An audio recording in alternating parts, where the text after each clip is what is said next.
Welcome again. We're in the book of Job. We finished at last time at Job 35, would be chapter 31, 35. So here we are, the book of Job, and let's read along. Let's read along.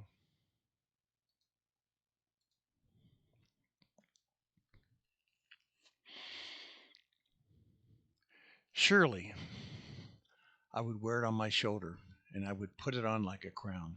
I would give him an account of my every step like a prince. I would approach him, and if my land cries out against me, and all the furrows are wet with tears, if I have devoured its yield without payment or broken the spirit of its tenants, then let briars come up instead of wheat and tares instead of barley. The words of Job are ended.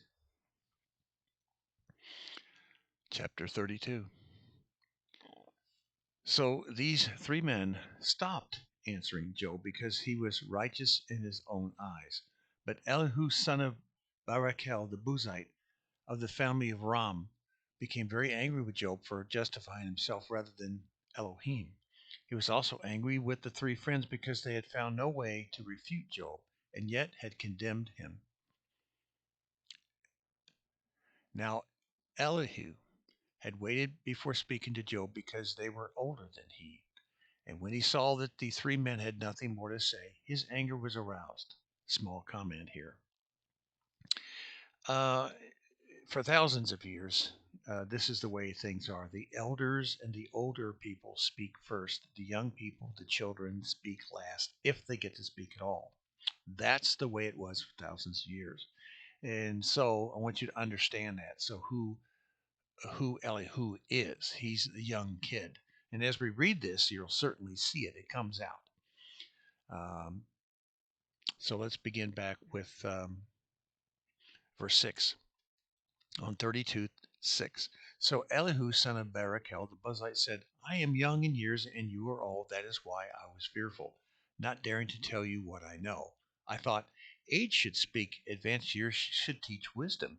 But it is the spirit of man, the breath of the Almighty, that gives him understanding. It is not the old who are wise, not only it is not only the old who are wise, not only the aged who understand what is right.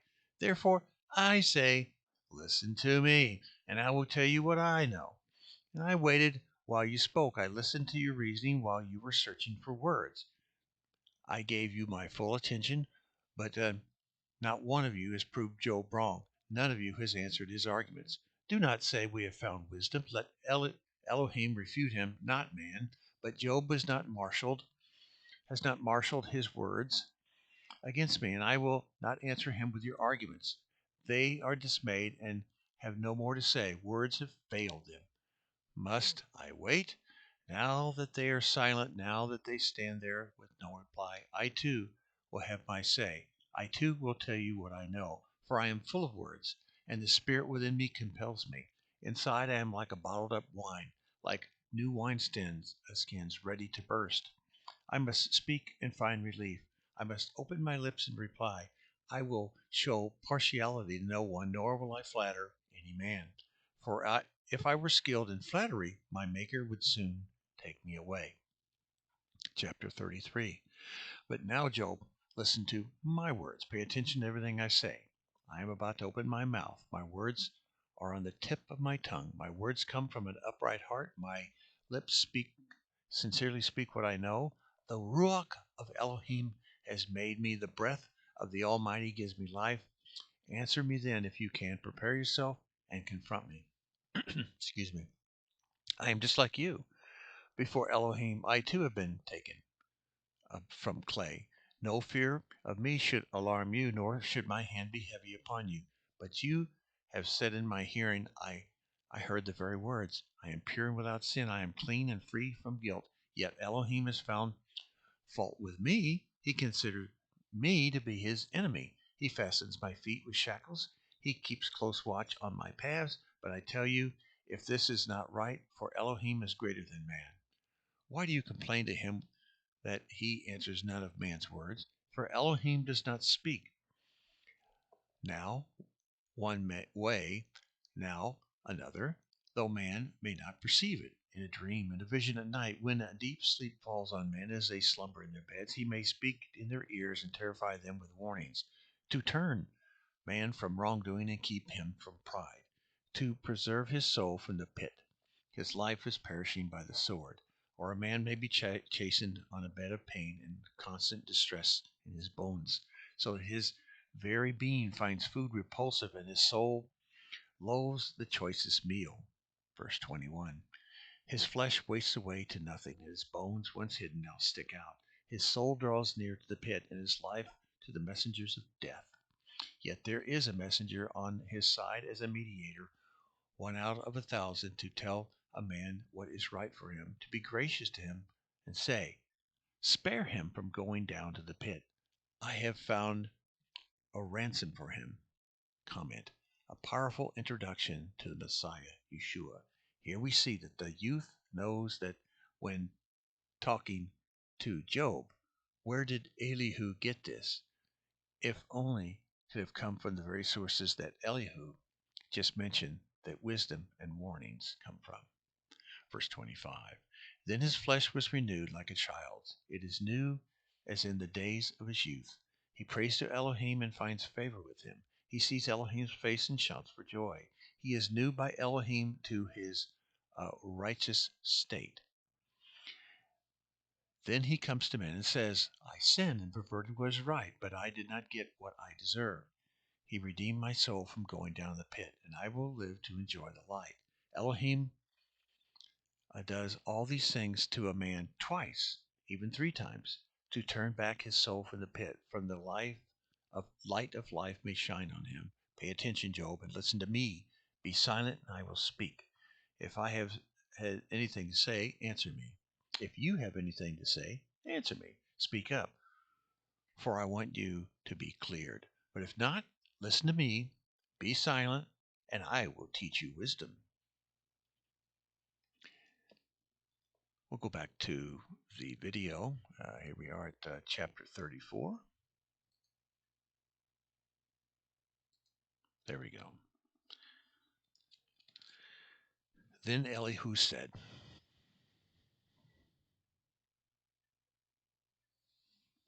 hear my words, you wise men. Listen to me, you men of learning. For the ear tests words as the tongue tastes food. Let us discern for ourselves what is right. Let us learn together what is good. Job says, I am innocent, but Elohim denies me justice. Although I am right, I am considered a liar. Although I am guiltless, his arrows inflict an incurable wound. What man is like Job, who drinks scorn like water? He keeps company with evildoers. He associates with wicked men. For he says, it profits a man nothing when he tries to please Elohim. Comment that you hear again in the New Testament. It profits a man nothing to try to please Elohim. You have to hear and obey. And as we will find out, you have to go through the Son. All men have failed in this endeavor. No one can please. No one can follow Torah. No one on earth can hear and obey and get to heaven by just um, trying to be good and trying to be righteous. You still have to have the faith through the Son. There must be blood atonement. There must be blood atonement. And so that blood was spilt on the cross once and for all on the tree when Yeshua died and rose to the Father.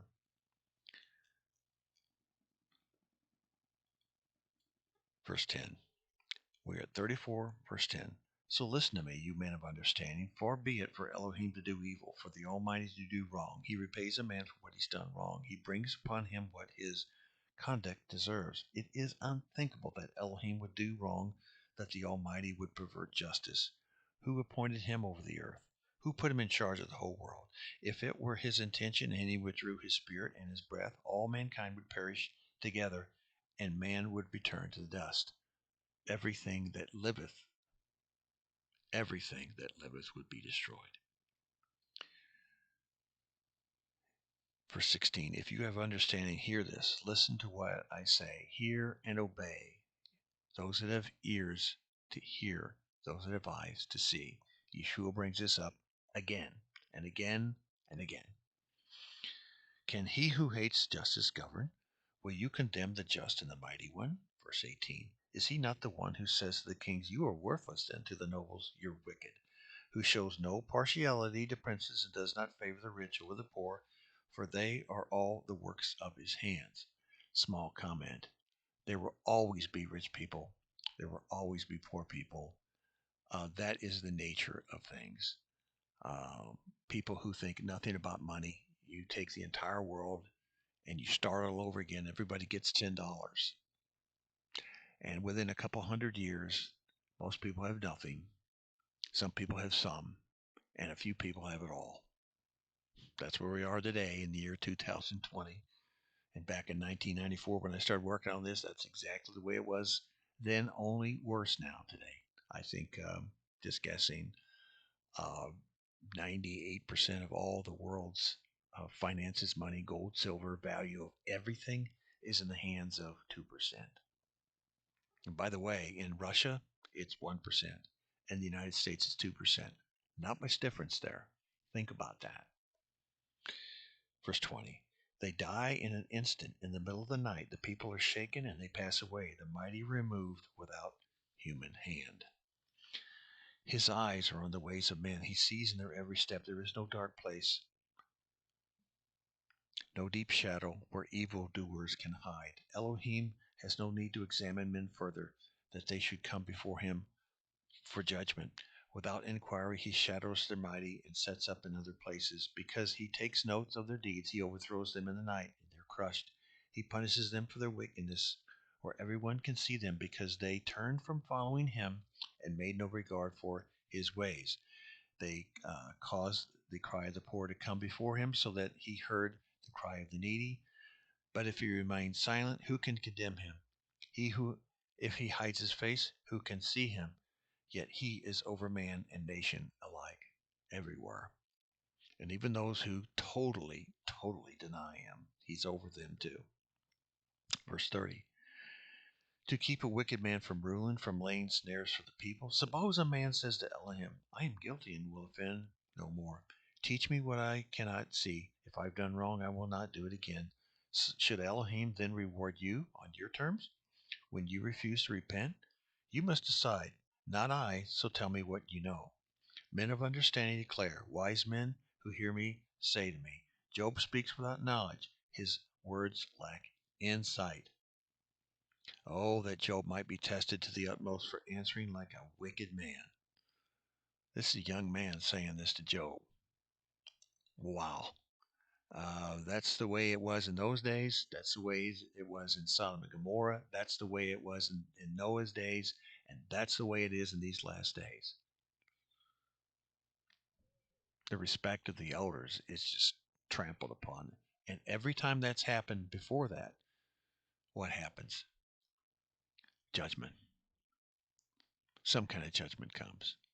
There's going to be a wrath of the Father in the last days. And then at the end of all times, after the millennium, the great white throne, there's going to be a final. And that is the final judgment. Um,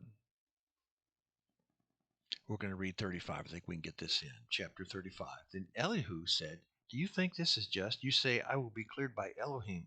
Yet you ask him, what profit is it to me? And what do I gain by not sinning?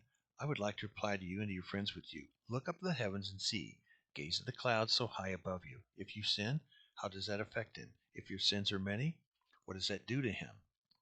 If you are righteous, what do you give him? Or by what does he receive from your hand? Your wickedness affects only a man like yourself, and your righteousness only the sons of men. Men cry out from a load of oppression. They plead for relief from the arm of the powerful. But no one says, where is Elohim my maker, who gives songs in the night, who teaches more to us than the beasts of the earth, and makes us wiser than the birds of the air? He does not answer when men cry, because of the arrogance of the wicked. Indeed, Elohim does not listen to their empty plea. The Almighty pays no attention to it. How much less, then, will he listen to when you say that you did not see him, that your case is before him, and you must wait for him? And further, that his anger never punishes, and he does not take the least notice of wickedness. So Job opens his mouth with empty talk, Without knowledge, he multiplies words. Catch you in the next one.